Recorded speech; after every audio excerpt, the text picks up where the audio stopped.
No Evangelho de Marcos, no capítulo 5, no versículo 24 a seguir. Grande multidão seguia Jesus, comprimindo-o. Aconteceu que certa mulher, que havia 12 anos, vinha sofrendo de uma hemorragia, e muito padecera à mão de vários médicos, tendo despendido tudo quanto possuía, sem contudo nada aproveitar. Antes, pelo contrário, indo a pior. Tendo ouvido a fama de Jesus, vindo por trás dele, por entre a multidão, tocou-lhe a veste. Porque dizia: se eu apenas lhe tocar as vestes, ficarei curada. E logo se lhe estancou a hemorragia, e sentiu no corpo estar curada do seu flagelo. Jesus, reconhecendo imediatamente que dele saíra poder, virando-se no meio da multidão, perguntou: quem me tocou nas vestes? Responderam-lhe seus discípulos: vês que a multidão te aperta e dizes: quem me tocou? Ele, porém, olhava ao redor para ver quem fizera isto. Então a mulher, atemorizada e tremendo, cônscia do que nela se operara, veio, prostou-se diante dele e declarou-lhe toda a verdade. E ele lhe disse: filha, a tua fé te salvou. Vai-te em paz e fica livre do teu mal. O que temos, primeiramente, uma mulher enferma, e a sua enfermidade é a hemorragia.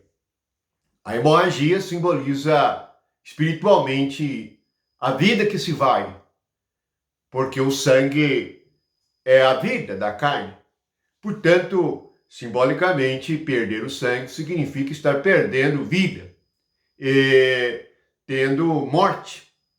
E aquela mulher, ela fazia de tudo para ficar sã, para ter vida. Ela fazia de tudo e gastava de tudo. O homem é assim como esta mulher. O homem pecado é assim como esta mulher. O pecado é como uma hemorragia. A vida se vai. Quando o homem peca, o resultado do pecado é a morte. E Deus disse que o pecado certamente traria a morte. E trouxe a morte. Portanto, por maior esforço, ou por mais esforço que haja entre a humanidade para estancar a sua hemorragia, não haverá sucesso. Pode se divertir, pode ter uma fortuna e muito dinheiro, pode ter uma boa formação intelectual, pode saber de muitos mistérios e compreender muitas equações matemáticas, pode percorrer o universo em seus estudos e descobrir muitas coisas. Mas há algo que o homem, que o ser humano não pode fazer por ele mesmo. É estancar a sua hemorragia, isto é, ter vida espiritual. O que nós precisamos é alguém que está na morte tem necessidade de vida. Não adianta dar as coisas a um morto. O mundo é assim, está tentando agradar aos mortos. Não é possível agradar as pessoas segundo a carne. Você pode fazer tudo para elas. Notem nas relações sociais. Pode acontecer exatamente daquelas pessoas que você faz tudo para ela, aquela pessoa vai se voltar contra você. Por quê? Porque o que ela precisa não é de coisas, ela precisa de vida espiritual. E se ela está morta na sua vida espiritual, ela não considerará nada do que você faz para ela ou por ela. Notem aqueles que andam pelo caminho da bebedeira. Eles bebem, eles se embebedam e alguns usam drogas até morrer. E você pode fazer tudo para eles. Você pode dar-lhes dinheiro. Você pode dizer a eles que eles terão uma grande herança. Você pode fazer tudo por eles, mas eles continuarão nos seus vícios, porque a hemorragia está ali, isto é, a vida se vai. Isto constantemente. Precisamos perceber que ela havia 12 anos que ela estava doente. 12 é um número simbólico. É a vida completa, e deveria ser a vida completa. 12 tribos de Israel, 12 apóstolos. Nós precisamos perceber que os homens precisam de Jesus. E como ela faz?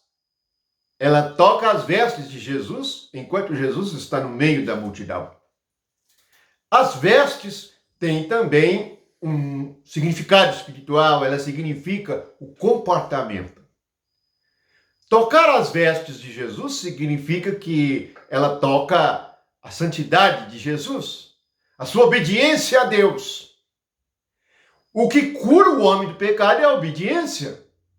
E as vestes de Jesus significam obediência. Porque Jesus é obediente ao Pai em tudo e vai inclusive morrer na cruz em obediência a Deus. O que trouxe a morte foi a desobediência. O que trouxe a hemorragia foi a desobediência. E essa é a atitude do homem. O homem faz de tudo, mas não se volta para Deus. Essa mulher é alguém que se voltou para Deus.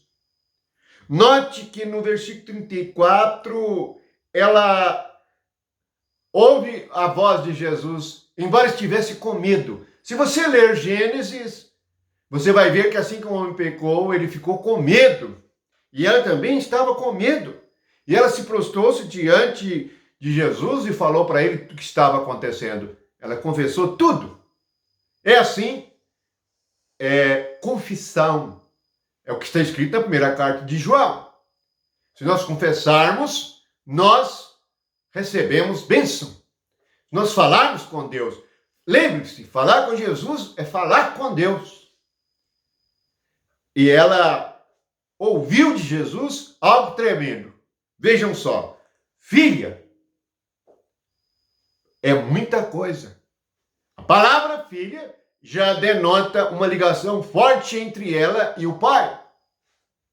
Pois filha é algo da natureza divina. Ela tinha recebido algo de Deus. A cura da desobediência. Todos nós precisamos de tocar as vestes de Jesus. Todos nós precisamos tocar a obediência de Jesus para sermos obedientes a Deus e termos vida, para que a nossa hemorragia seja curada. Então, ele diz assim, a tua fé te salvou.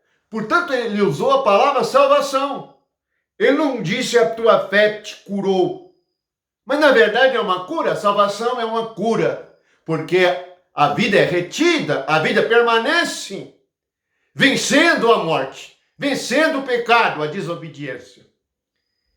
Ele diz assim, vai em paz e fica livre.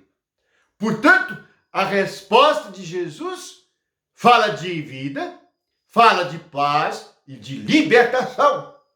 Livre do mal, livre do teu mal, livre do maligno, livre do pecado, livre da opressão que o pecado traz, do peso e do fardo que a desobediência traz. A fé é que liberta. É crer. Lembre-se, nós estamos diante de Deus e podemos obedecer ou não. E todo ser humano nasce e pode obedecer ou não. Pode crer ou não.